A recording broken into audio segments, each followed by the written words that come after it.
Sometimes the strangest stories begin with the most ordinary things. For me, it started with a drive home. It was late evening, not quite night yet, but that moment when the city feels tired. Streetlights glow lazily, there are almost no cars, and even the traffic lights seem quieter. I was driving along a familiar road, the kind I had taken hundreds of times before. You were here before. That's why I noticed Build route immediately again. something was wrong. My navigation app suddenly told me to turn.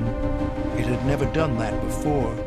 I thought, fine, maybe it updated. Maybe it knows something I don't.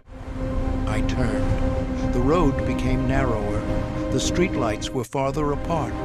And then the navigation app froze. The screen went dark. I stopped to restart my phone, and that's when I noticed something strange. The clock on the dashboard showed 10:17 p.m. I knew I had been driving for at least 10 minutes already, but the time wasn't moving. I started driving again. A few minutes later, the same houses, the same turn, the same broken fence. I looked at the clock again, 10:17 p.m. I felt nervous. I stopped the car and stepped outside. The silence was unnatural. No dogs, no wind, no distant traffic.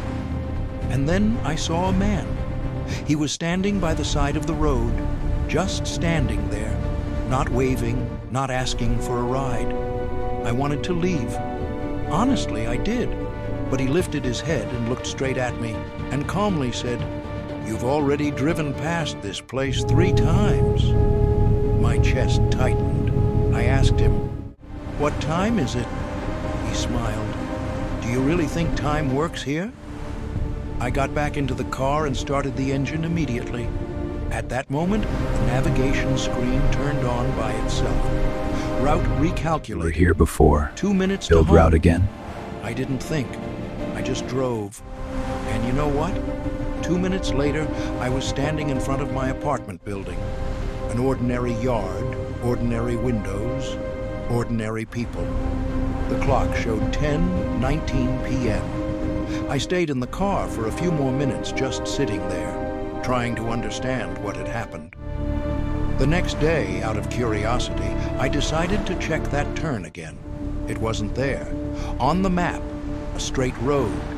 In real life, a fence and a dead end. No passage, no houses. But that evening, my phone sent me a notification. "You've been here before. Would you like to build this route again?"